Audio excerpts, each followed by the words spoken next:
All right, music fans, it's been a little while since I posted anything. So today I'm going to show you a little bit with the Microkorg. So this is a classic synthesizer. I happen to have one, happen to like it, take it out to gigs a lot. So I wanted to show you today how you can make it sound like an 80s horn stab. You will recognize this sound from many, many 80s dance records. I'll play it for you. By the way, the bass here is also the Microkorg. See, I'm playing that live. Here we go.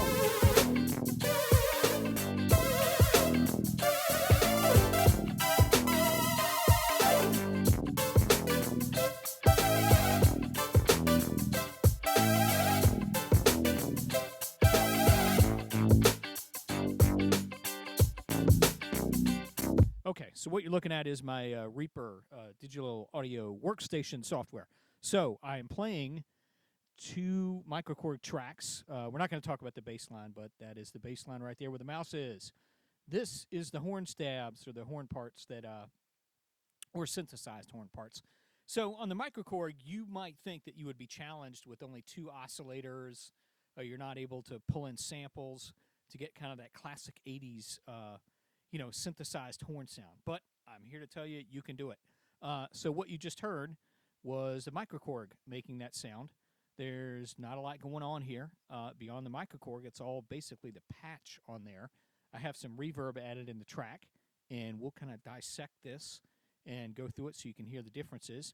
And you want to stay tuned for part 2, where we move over to the Microkorg, and I show you how to duplicate this patch. I'll give you all the settings and everything else, so make sure you check that out. And, subscribe to my channel so you can get all these great updates for the different instruments that I have, the different gear that I show, so you can get an appreciation for all that stuff. I always appreciate more subscribers.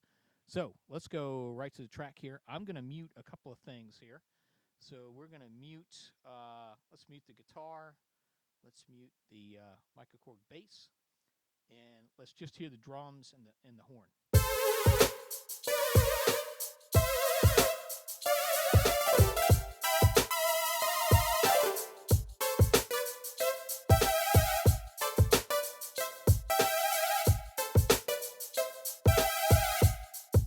Okay, so I got it on a loop, so you hear the drum machine going. It's about to hit again. So now I'm pulling up the effects.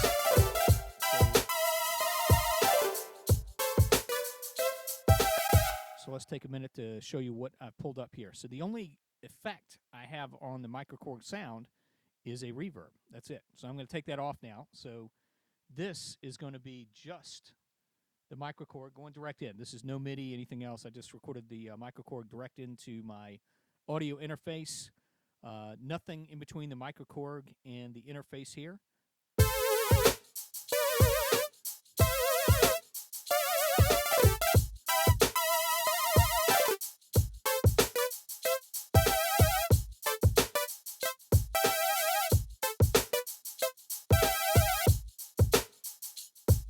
Okay, so there you heard it without the reverb. So I'm going to punch the reverb back in so you can hear it differently. Here you go.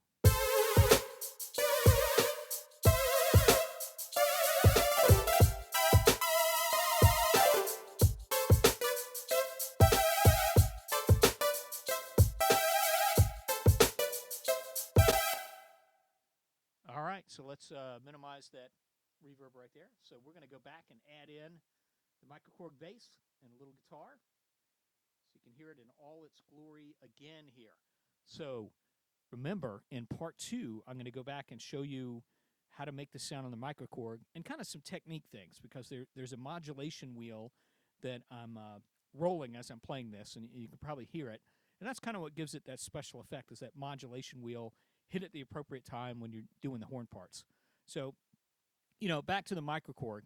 Killer classic keyboard, really inexpensive. It's got some kind of stuff on it that a lot of people don't consider as a, pro keyboard, because it has many keys.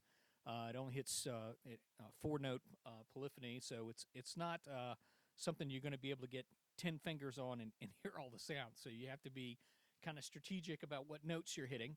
But I am here to tell you, it is a very convenient little keyboard when you play a couple of instruments. I tend to switch between guitar and keyboard in some of the bands that I play in. So The Microkorg is always the one that I think about first when I drag along a keyboard because it's really easy. It doesn't get in the way of all my guitar gear that's all in the way. And I can just reach over and get pretty much a classic sound that's, you know, a synthesizer sound. I don't use it for piano or anything, but I'm talking too much. So let's play it one more time so you hear this in all its glory.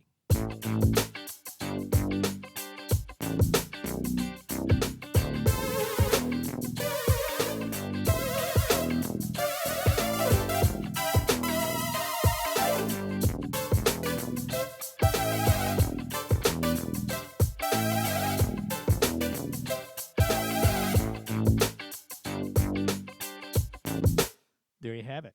I want you to subscribe to my channel so you can get more goodies like this. And you also want to stay tuned for part 2 of this, where I post another video, and I'm really going to show you how to do this on the Microkorg, and a little technique thing about where to hit the modulation wheel so you get this kind of effect going. So stay tuned for more. I appreciate all the likes and all the subscribers on my channel. You know, I'll be back. I've been kind of busy with some gigs and some work stuff, but I'll be back, and you'll see some more.